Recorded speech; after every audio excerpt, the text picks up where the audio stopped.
Assalamualaikum warahmatullahi wabarakatuh. Selamat sore semuanya. Salam sejahtera buat kita semua.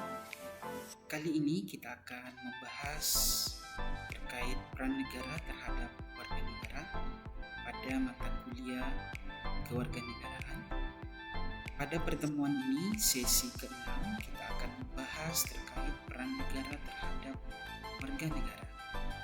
Salah satu kewajiban atau peran negara yaitu berkewajiban untuk menjamin dan melindungi seluruh warga negara Indonesia tanpa kecuali, secara jelas tertulis pada pasal 33 Undang-Undang Dasar 45. Kemudian tujuan negara menurut Ubaidillah dan Abdul Razak tahun 2008. Yang pertama adalah memperluas kekuasaan, dan yang kedua adalah penyelenggaraan atau menyelenggarakan ketertiban negara, dan yang ketiga adalah mencapai kesejahteraan umum. Adapun fungsi negara, yang pertama adalah melaksanakan ketertiban, menyejahterakan rakyat, yang ketiga melaksanakan pertahanan, dan yang keempat adalah menegakkan keadilan.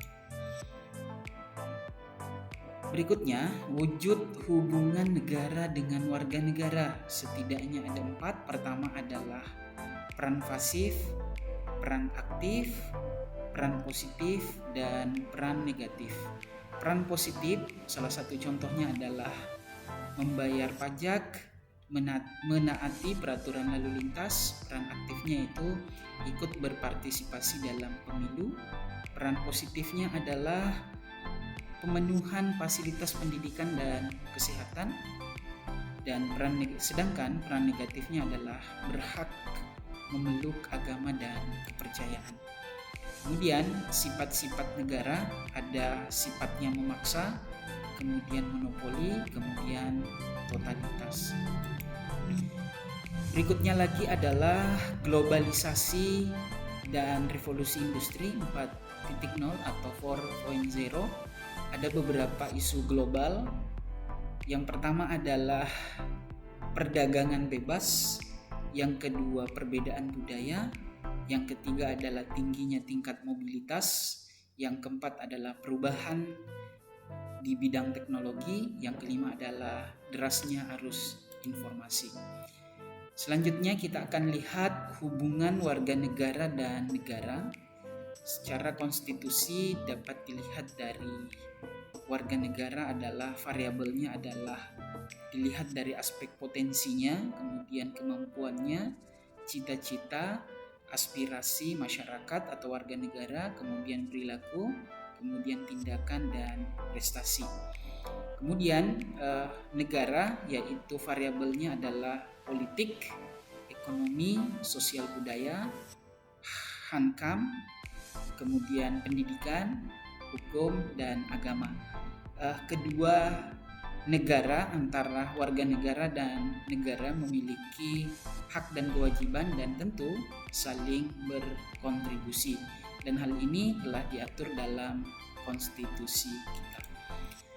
Berikutnya, persamaan kedudukan warga negara. Yang pertama adalah bidang politik, hukum, ekonomi, sosial budaya, dan hankam. Berikutnya lagi ada 3 masalah pokok bangsa Indonesia, bangsa kita saat ini. Yang pertama adalah ancaman terhadap wibawa negara kita. Yang ketiga adalah kelemahan sendi perekonomian bangsa. Dan yang ketiga adalah intoleransi dan krisis kepribadian bangsa.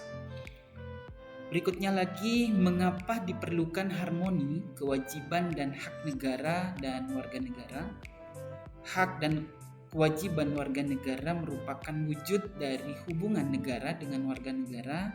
Hak dan kewajiban bersifat timbal balik, seperti yang sudah diilustrasikan tadi, bahwa negara memiliki hak dan kewajiban terhadap negara. Sebaliknya, negara memiliki hak dan kewajiban terhadap warga negara. Adapun problematika negara kita,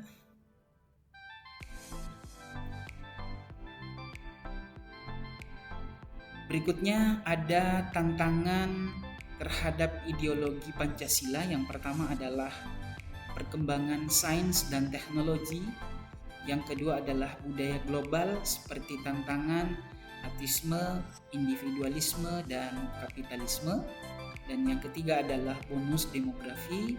Dan yang keempat adalah fundamentalisme agama dan yang keempat adalah fundamentalisme agama dan radikalisme. Barangkali ini adalah baik rekan-rekan, sahabat-sahabat mahasiswa, ini adalah pengantar pada pokok pembahasan kita di kesempatan ini. Selanjutnya mari kita diskusikan hal-hal yang barangkali sangat esensial, sangat urgen, secara bersama-sama mencari solusi, dan kita akan coba kaji lebih dalam. Untuk itu, sekian pengantar. Untuk itu, mari kita bersama-sama mendiskusikan materi kita secara mendalam, dan saya yakin banyak sekali permasalahan-permasalahan yang perlu kita angkat ke permukaan, lalu kita coba diskusikan sekaligus kita cari solusi dan alternatifnya. Sekian, terima kasih. Assalamualaikum warahmatullahi wabarakatuh.